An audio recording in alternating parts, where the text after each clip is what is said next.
Good evening, Father Dan. Good evening, classmates. We are the group who will be discussing about the law and justice. I'll be presenting with Miss Parte and Miss Renegado.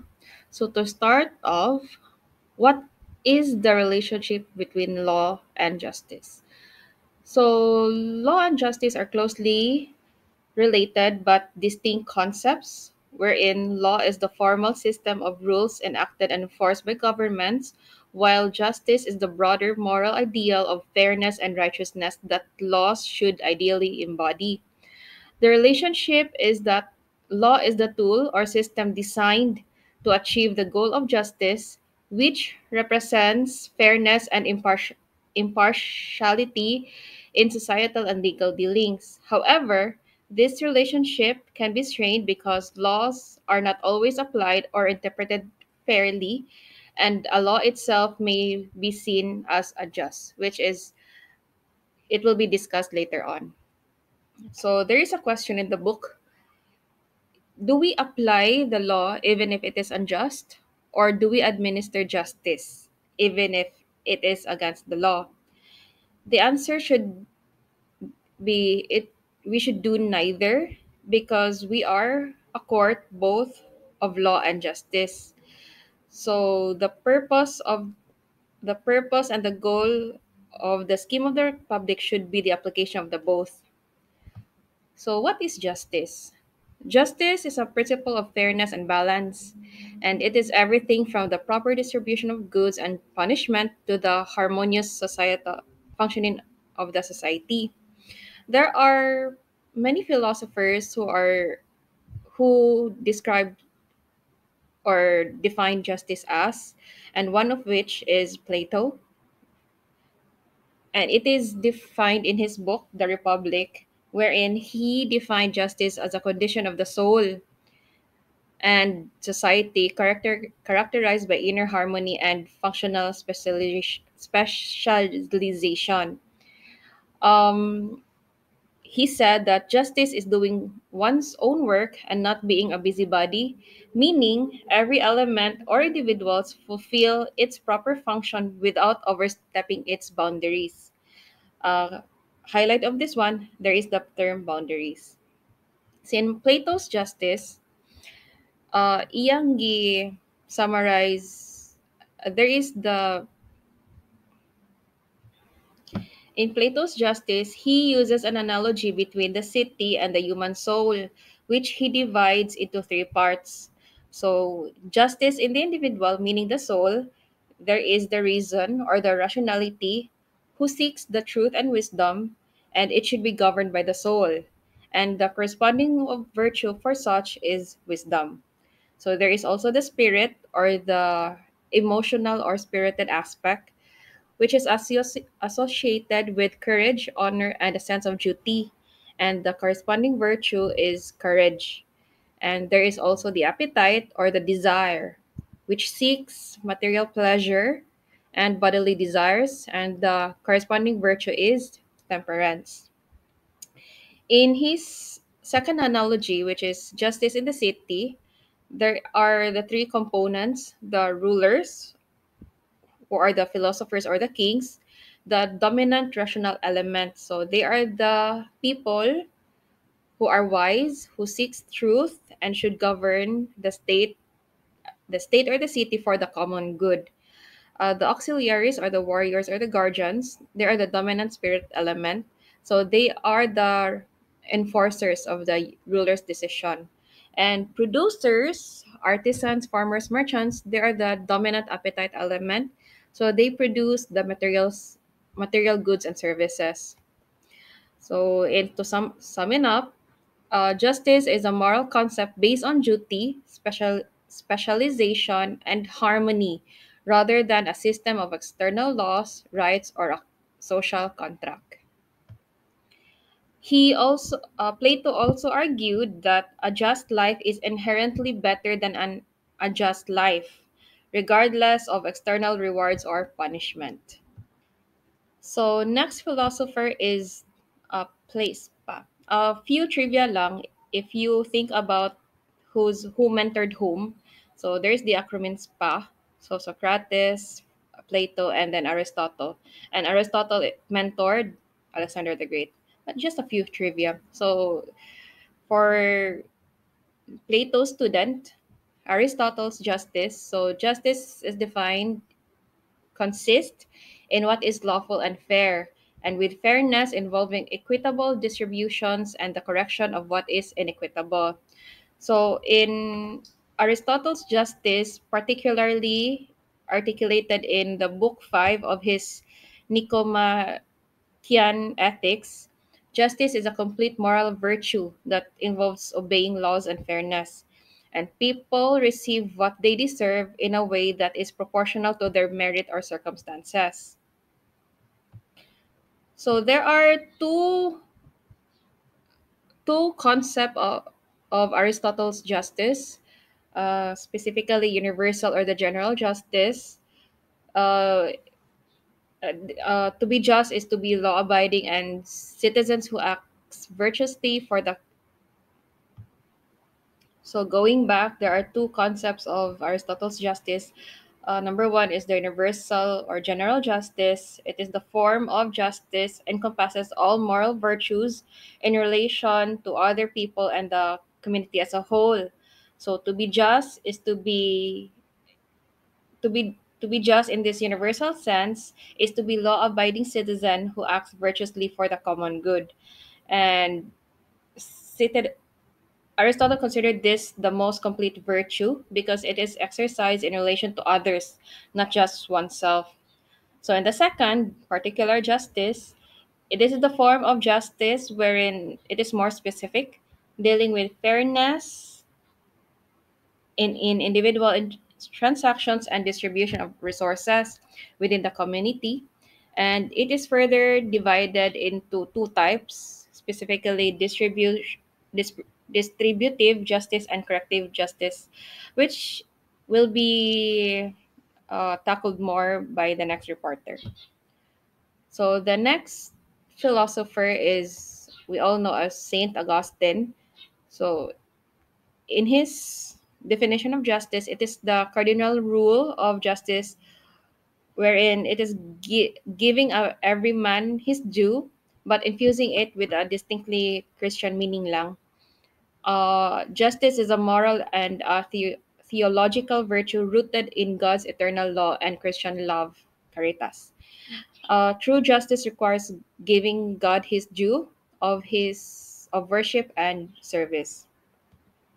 So the next is Thomas Aquinas. So justice is that rational mean between opposite sorts of injustice involving distributions and reciprocal transactions. So the object of justice is the right you you. This requires recognizing the inherent dignity and inalienable rights of every individual as a rational being created in the image of God. There are other philosophers like Thomas Hobbes, with his definition of justice as an artificial virtue necessary for civil society, a function of the voluntary agreements for the social contract. Another is David Hume's. Justice serves as public utility by protecting the property. Immanuel Kant. Justice is a virtue whereby we respect each other's freedom, autonomy, and dignity by not interfering with their voluntary actions, so long as those do not violate each other's rights. John Stuart Mill. Justice is a collective name for the most important social utilities, which are conducive to fostering and protecting human liberty. There's also John Rawls in his A Theory of Justice. He conceived justice as fairness. So it is a society of free citizens holding equal basic rights who cooperate within an egalitarian economic system. So the next uh, chapters will be tackled by the next reporter. There are there are theories of how we come up with justice. So the first is the utilitarian theory. So justice is not an intrinsic value in itself, but is derived from its contribution to maximizing overall utility, specifically happiness, pleasure, or well-being. So utilitarian theory of justice is a form of consequentialism that holds that a just action, law, or social policy produces the greatest amount of happiness or well-being for the greatest number of people, and it aims to maximize the overall utility of the justice and minimizing the suffering of the people. So next is the libertarian theory of justice, which is closely related to the natural right theory, if we can recall. Now, individuals have certain moral rights by virtue of their status as human beings, and these rights exist before and independent of the existence of government. Here, the natural right theory asserts that individuals possesses inherent universal rights such as life, liberty, property, simply by being human, regardless of laws and customs. These rights are seen as inalienable and form the foundation of for the creation of societies where governments are established to protect these pre-existing rights and can be overthrown if they fail to do so. So, if we can recall, there are natural rights na there are certain laws that are created even before the government is formed. These laws are universal, uh, such as laws that protects our rights as humans, like we I just mentioned, life, liberty, and property. And the next is, as mentioned by the earlier philosopher John Rawls, theory of justice. Justice as fairness, I would like to emphasize further that it describes a society structured around principles that free and equal citizens would agree to form an impartial perspective, ensuring a fair distribution of benefits and burdens. Here, naay social contract social contract within the people, and with those social contract, it is in John Rawls' theory of justice nga he used social contract approach to determine principles for the fair distribution of basic rights, opportunities, income, and wealth. The next following slides will be turned over to my next reporter. So, good evening, everyone. Good evening, Father and classmates. I am the second reporter. So now I'm going to talk about the two forms of justice, distributive justice and corrective justice, and justice as an inherent component or part of the law. Now, firstly, let's discuss justice as a mean. This is not found in Aquino's book, but I would just like to discuss this as my introduction. Justice as a mean. When we say mean, it's like the middle. Og sa research pa, mga median mean, mag-define nimo ang average. So, justice, ang definition sa justice, it varies to different people. Some people view justice subjectively, some objectively. But now we're going to talk about Aristotle's definition of uh, justice and also the other naturalists, how they describe justice and how justice applies in our laws, in our constitution, and the jurisprudence today. Now, justice is more than simple reciprocity. It is a virtue and a balanced mean. So, virtue na siyang justice na kung temperance, limot ko. Sa uban, justice, temperance. sa four like cardinal virtues. Now, corrective justice balances the victim's loss and wrongdoer's gain. While distributive justice balances benefits and burdens proportionately. So, ang extremes, too much or too little, spectrum siya.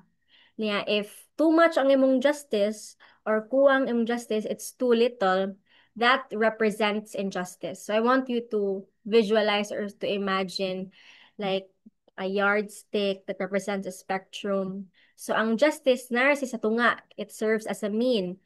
If your action is too much or too little, nasa kisig kakilid sa spectrum, then that represents injustice because it's an extreme. It's an extreme. Sobraan ra or kuwang ra. Now, Aristotle's view on justice and law. Justice is fundamental to law, seen as legality and fairness in a just society, or what we call polis. Now, kaya two types of justice: universal justice, which is a virtuous behavior towards others, and particular justice, the one I opened earlier, distributive justice, which is the fair distribution based on merit or fair allocation of resources within a community. Corrective justice mo ang rectifying wrongs. This is what we commonly hear about justice. Pangitaan ako hustisya ang kamatayon sa kong silingan sa matingan.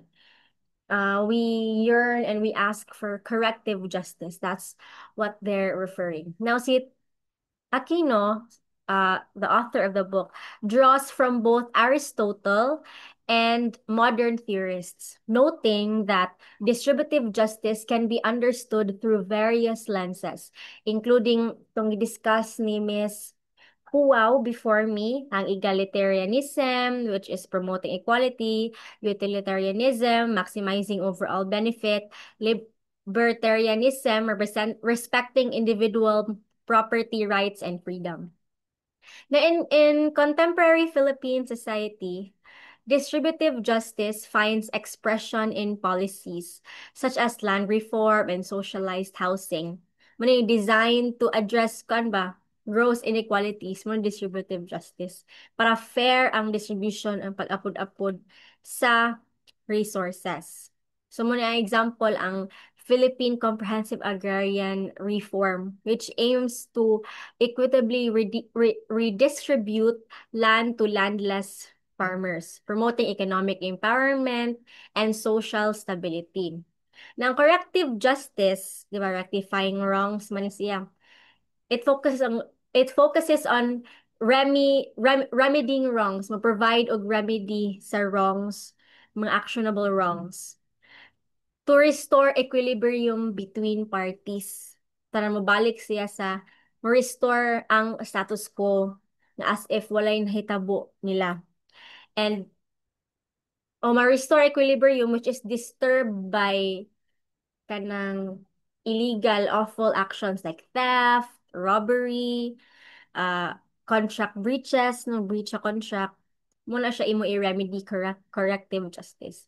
Unlike distributive justice, which considers the past merits and conditions of individuals, kay equity na para ma-fair distribution of allocation, so that you can achieve the fair distribution and allocation of resources, you should also look into the circumstances of each family.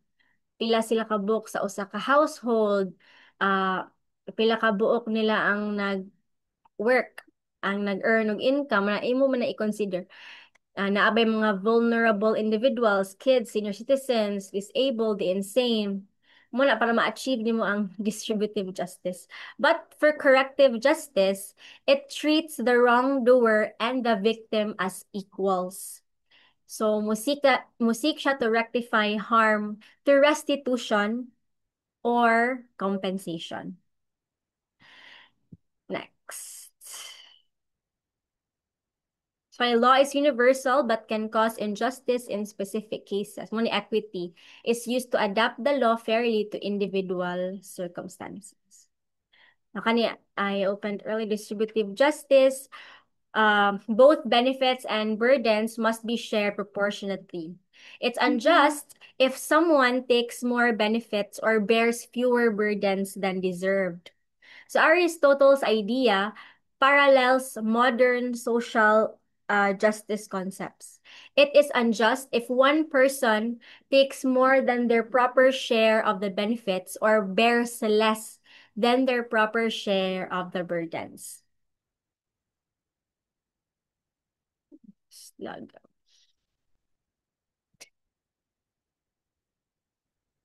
Now, for corrective justice, as I said, it aims to repair the damage cost na na-disturb by the mga theft, robbery, violent, awful acts.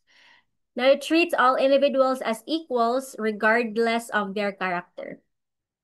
And it makes no difference whether a bad man has wronged a good man or vice versa. Kasa ka, wrongdoer, naka-injure ka, whether negligently or intentionally, then you must indemnify the latter of damages.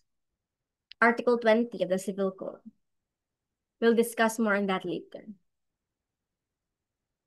Next. Next.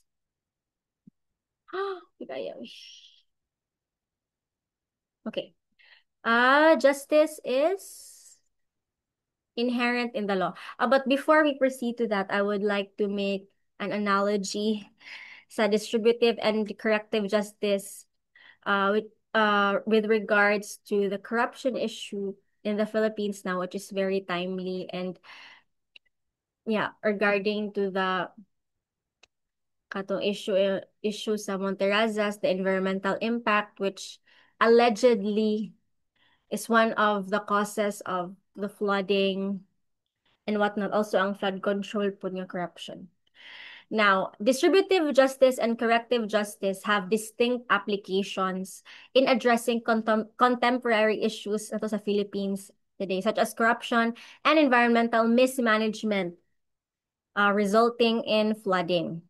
Now, in the case of corruption, distributive justice demands a fair and equitable allocation of public resources for the common good. Ang kaning corruption, it distorts this allocation by diverting government funds intended for public services to private pockets, to the crocodile. No, now, as a result, this harms the most vulnerable sectors of society. Now, when we apply distributive justice, this does not only mean recovering stolen assets, but also implementing policies and laws to ensure resources are distributed justly. Na i-enforce gid ba dili ra kay kutubra sa legislation, such as transparency in budget allocation and prioritizing public infrastructures and social services, dili ka na mga substandard. Corrective justice, by contrast, focuses on rectifying the wrongs of the alleged very greedy politicians. Now, this includes legal remedies like prosecution, restitution, sanctions to hold accountable the alleged corrupt officials. Now, the criminal justice system's efforts to investigate and prosecute these public officials embody corrective justice. So, muna siya ang example sa corrective justice. Regarding the current issue of the rise of Monterrazas, which a lot of people speculate that they're allegedly one of the causes for the flood and their environmental impact. Distributive justice addresses the underlying social inequities, forcing communities to occupy these vulnerable areas. Now, the government's role here is to develop equitable housing and livelihood programs to offer the affected populations to achieve safe and legal alternatives and to also fight for their rights. Kay sila biya ang na victim gyud ani katong surrounding sa mountains. Oh. Corrective justice in this context, on the other hand, involves housing the accountable, those who violate environmental laws or who contribute to flood control corruption by neglecting or mismanaging flood prevention infrastructure. For example, corrupt deals that result harm, asan?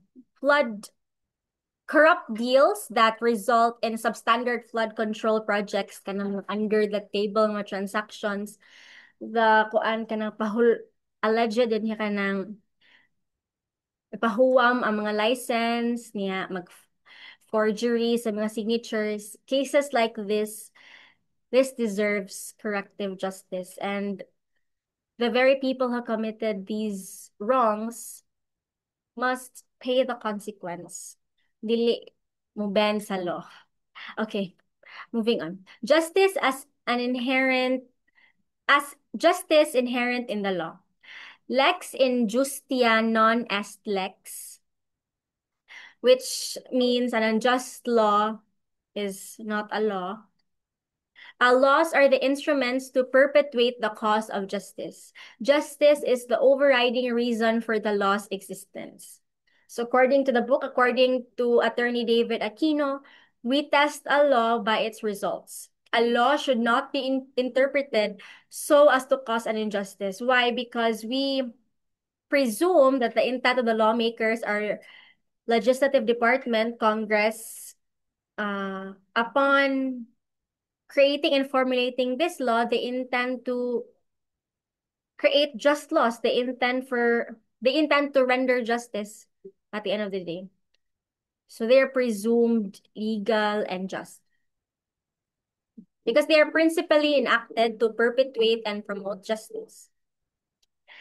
Now for the second, for the second legal maxim, Juris praecepta sunt haec honeste vivere alterum non laedere suum cui qui tribuere. Muna siyang English translation. The precepts of law are these. To live honorably, to injure no one, or to harm no one, and to give to each his own, or to give what is due to that person. Now, this is a foundational legal principle attributed to Roman jurist Ulpian. And this is a cornerstone of Western legal tradition. Now, kaning nga legal maxim, kaning to live honorably, to injure no one, to give to each his own. This is also manifested and reflected in our own civil code in the Philippines. Article 19, ang human relations. You can also connect it to Article 20, but we start with and 21. Let's start with Article 19. Okay. This is also known as the principle or the doctrine of abuse of right. Article 19 states that every person must, in the exercise of his rights and in the performance of his duties, act with justice, give everyone his due, and observe honesty and good faith. Article 20, every person must, every person, whether negligently or intentionally, contrary to law, must indemnify the latter of the damages. Same na po sa another doctrine sa civil code katong unjust enrichment na no person shall be unjustly enriched at the expense of the other. Justice, give everyone his due, and of course, observe honesty and good faith.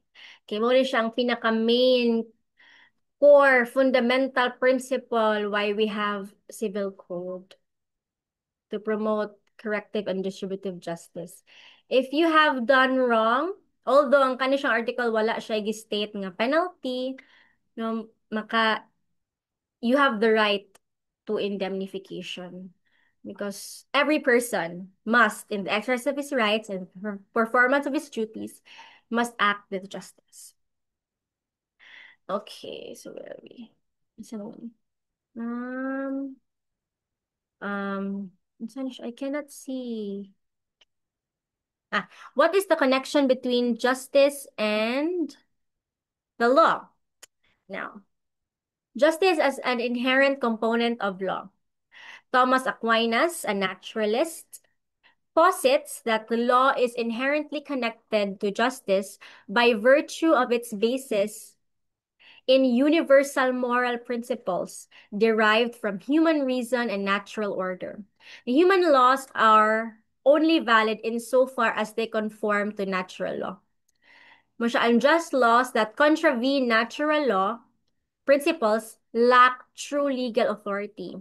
Therefore, an unjust law is no law at all. If this particular statute or law does not promote justice, then it is not a law. So, justice is an inherent component of law because justice guides how laws are interpreted and applied. No? Na it serves as a standard to ensure that they lead to fair treatment of individuals within the legal system. Now, second bullet, law provides the framework for justice. The natural law has largely influenced the conception of law as inherently just, promoting universal values like human dignity, equality, and rights. It asserts that there exists a higher moral law accessible by reason that guides and limits human legislation. Laws set the boundaries, but justice ensures that these laws are applied in a way that is fair, correcting injustices that rigid application of law alone might produce. So, if you remember, kato epicake, equity, nga, the spirit of the law is, ano man, greater. If there is ambiguity within the letter of the law, then spirit of the law. Ta magbase equity. Because if you stick merely to the rigid application of law and there is no balance, then it would surely create injustice. Kay, the, as I discussed earlier, may extremes naman siya na naman sa isikakili sa spectrum. It's either too much, grave, or you haven't done enough to fight for justice. Now, this framework has shaped constitutional democracies like ato ang 1987 Philippine Constitution, mo ni atong Declaration of Principles, Article 2, Bill of Rights, Article 3. They reflect the natural law's emphasis on inherent human rights. Remember the discussion ni Father before? Also, that's found in the book nga ang Bill of Rights, kaning right to life, property, liberty, this is inherent na to, based atong human nature. So from the moment we were born, from the moment of conception, we already have rights, and these rights deserve to be protected and preserved. Sa wala pa'y Bill of Rights, it doesn't it doesn't mean na Bill of Rights ang ni-confer na to ani nga mga rights. They merely emphasized and safeguarded these rights by providing a clear framework, a clear list of your rights yun and their definitions. Gitarong lang siya, og delineate lang siya sa Bill of Rights. But so wala pa Bill of Rights, wala pa Constitution, based atong human nature, this is according to natural law that our rights are inherent. Now, justice and law are interdependent but distinct. Ano siya? Law is expressed in universal terms, but these universal laws may sometimes lead to unjust outcomes in particular cases. Mo to katong si equity. Equity, a principle related to justice, is used to adapt adapt and supplement laws to fit specific circumstances, thus making law fairer. Muna siya nga, for example, sa atong revised penal code, if there are crimes na or punishments nga dili covered sa revised penal code, that's why we have special penal laws. Civil code, yung atong special laws po mo suppletory siya ba? Mo fit siya sa gap o naay gap sa atong laws. So again, to further substantiate mo to our Constitution's Bill of Rights in Article 3 enshrines natural rights, due process, equal protection, freedom from cruel punishment. These rights, these things, they echo from natural law. Now, I have one case, kani Oy Pitching versus Kiamco. This has also been discussed sa Persons and Family Relations and sa atong oblikon. Let's have a case digest on this case. So, si petitioner Oy Pitching, accompanied by policemen, went to respondent Kiamco's establishment to recover a motorcycle. While Kiamco was absent, Oy Pitching loudly called him a thief of a motorcycle and instructed police over the clerk's objection and without a search warrant or court order to take the motorcycle. This is incomplete. So basically, nakuha ni siya ka ng installment basis ba? Wala na naka-pay sa installment sa motor. Sa motor gikuha. On February 18, 1991, Oy Pitching filed a criminal complaint for qualified theft and or violation of the anti-fencing law against Kiamco, which the prosecutor dismissed for lack of probable cause. Kiamco filed a civil action for damages, alleging unlawful taking of the motorcycle, defamatory utterance, katong you're a thief, katong that was defamation, and malicious filing of a baseless criminal complaint. The trial court found malice and ill will in Oy Pitching's conduct, including the defamatory statement, abusive taking of the motorcycle, and baseless complaints, awarding Kiamco moral and exemplary damages, attorney's fees, and costs. The Court of Appeals affirmed the liability, but Oy Pitching appealed to the Supreme Court. So what are the issues of this case? Whether Oy Pitching abused his right of recovery by seizing the motorcycle without judicial foreclosure, making him liable for unlawful taking. Whether Oy Pitching's public imputation that Kiamco was a thief constituted defamation with malice. Whether the filing of a groundless criminal complaint amounted to malicious prosecution, justifying damages. This is my last slide. What is the ruling of the Supreme Court? How did the Supreme Court rule? The Supreme Court denied the petition and affirmed the Court of Appeals decision, ordering triple costs against petitioners.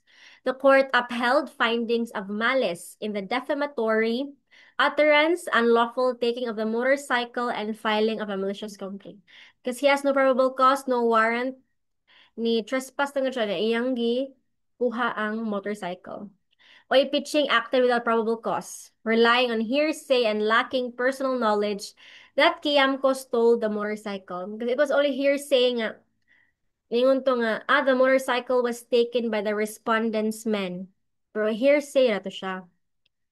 Oy Pitching does not have personal knowledge of the act at the time. Then the petitioners were held liable under Articles 19 and 20 of the Civil Code. 19, every person in the exercise of his rights and the performance of his duties, must give everyone his due, must act honesty, and good faith. In Article 20, indemnification of damages. If your actions were contrary to law, whether you did it Good evening, everyone. Good evening, Father Dan. My name is Maria Teresa Barte. I'm the last reporter of the group. The topics assigned to me are socialism versus capitalism and social justice. So let's go ahead and discuss first what socialism is and what capitalism is. Socialism is both an economic system and an ideology. A socialist economy features social ownership rather than private ownership of the means of production. It also typically organizes economic activity through planning rather than market forces and gears production towards needs satisfaction rather than profit accumulation. With the features mentioned, socialist ideology asserts the moral and economic superiority of an economy, especially as compared with capitalism. Socialists argue that capitalism undermines democracy, it facilitates exploitation, it distributes opportunities and resources unfairly, and it vitiates the community's self-realization and human development. So socialism for them largely eliminates this problem that brought about by the capitalism. Socialism is best understood in contrast with capitalism. Capitalism, on the other hand, designates an economic system with all of the following features. First, the means of production are largely privately owned. Second, people own their labor and they are legally free to sell it to or withhold it from others. Third, production is generally oriented towards profit rather than use. In this view, firms produce not to satisfy human needs, but rather to make money. And fourth, markets play a major role in allocating inputs to commodity production and determining the amount and direction of investment. So what do socialists say about the features of capitalism versus socialism?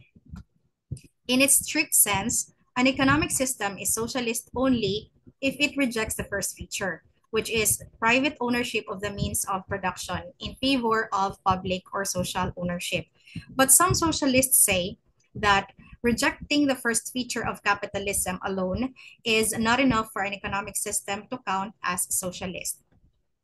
Some socialists, who are called market socialists, hold that to organize and coordinate production and investment, socialism is compatible with wage labor, profit-seeking firms, and extensive use of markets. Other socialists, there's another group of socialists as well called orthodox or classical socialists. They contend that an economic system is scarcely distinguishable from capitalism because for them, true socialism requires not merely social ownership of the means of production, but also plant production for use and market-driven production for profit. So why is this important as we go to social justice? In the context of Philippine legal system, the High Court or the Supreme Court, as well as the legislature, has leaned towards socialism in resolving serious social maladies. Let's take, for example, the agrarian reform of the Philippines. In the words of Justice Labrador in the case of Deramas versus Court of Agrarian Relations, the history of land tenancy, especially in Central Luzon, is a dark spot in the social life and history of the people. Among the tenants is late Pedro Abad Santos, who enunciated a form of socialism as a remedy for the pitiful condition of the tenants, forming the Organization of Tenants. Together with the Hukbalahap, they rose in arms against the constituted authority as their only salvation from permanent slavery or thraldom. So this organization or this movement has increased the tenant class from 19% to 39% after 60 years. Also, this movement has raised the awareness of the 1935 Constitutional Convention delegates, and thus the appropriate legislation was enacted under the Commonwealth and the Republic. However, the solution did not supply the necessary corrective. So Presidential Decree number 27 was conceived in October 1972. Subsequently, the decree is now part and parcel of the law of the land according to the revised constitution. specifically under Article 13 of the 1987 Constitution, which mandates the social justice and human rights. So we now proceed to social justice. Social justice, together with human rights, is mandated in the 1987 Constitution, specifically under Article 13. This specific article addresses issues like labor, agrarian reform, and the rights of marginalized sectors.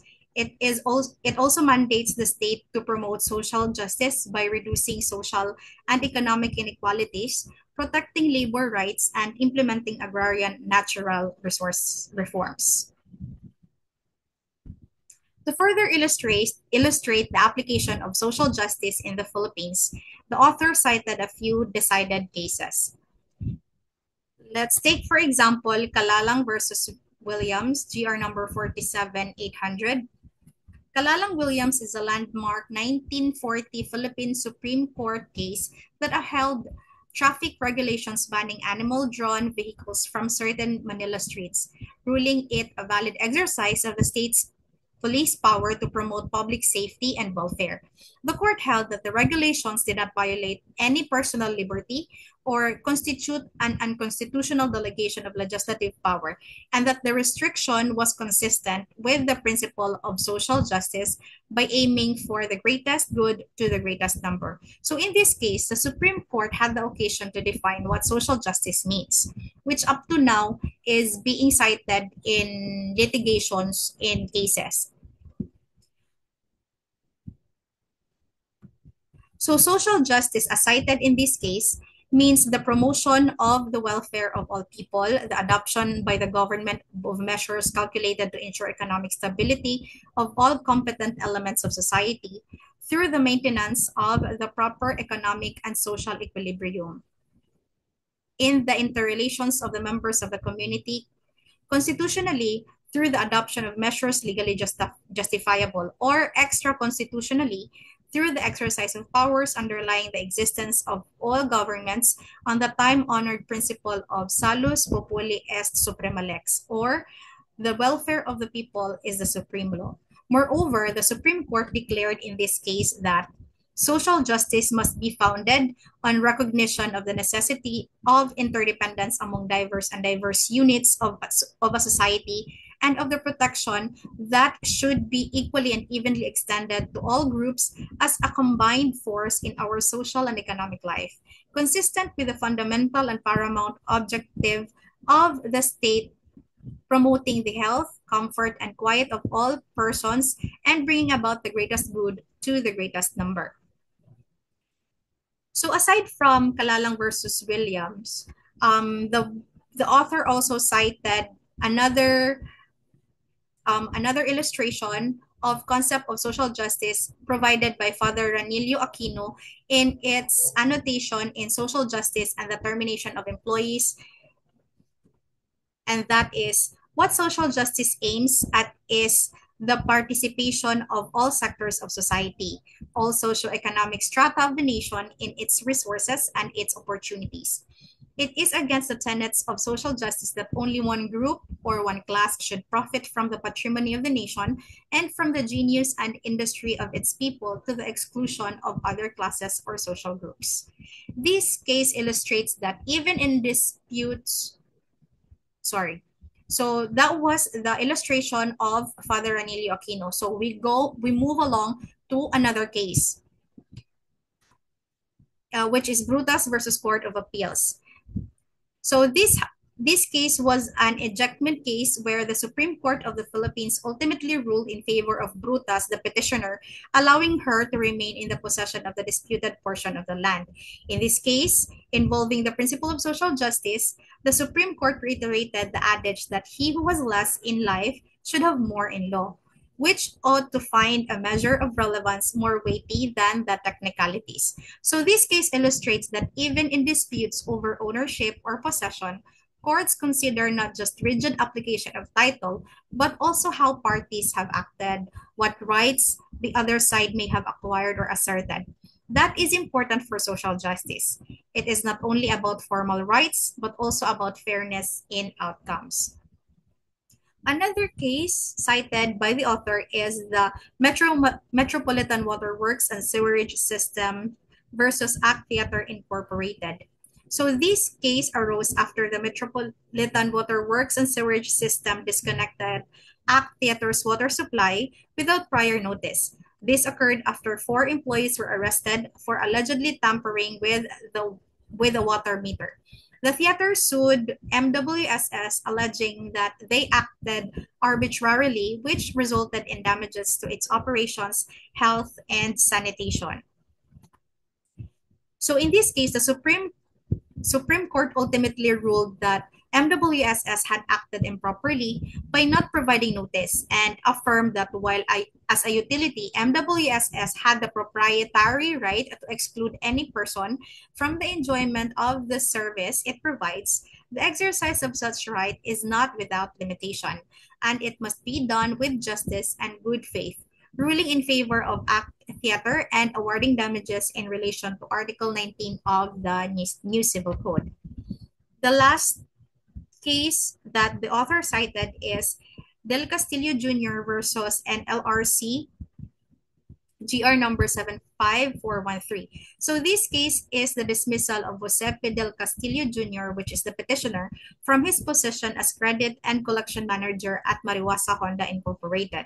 His dismissal was based on dishonesty, grave abuse of discretion, and gross negligence, specifically related to his handling of a debtor's assets where he secretly arranged for some of the property to be sold to himself. So the Supreme Court affirmed the legality of his dismissal, but denied his claim for separation pay, establishing a new doctrine that separation pay is not due for serious misconduct that reflects on an employee's moral character. So what does this case tell us? The Supreme Court recognizes that the concept of social justice can justify awarding separation pay even when the employment ends for cause. But the court draws the line. If the cause of this dismissal involves serious misconduct or acts reflecting on moral character of the employee, example, in this case, he secretly arranged for some of the property to be sold to himself. So more on dishonesty, grave abuse of discretion, and gross negligence.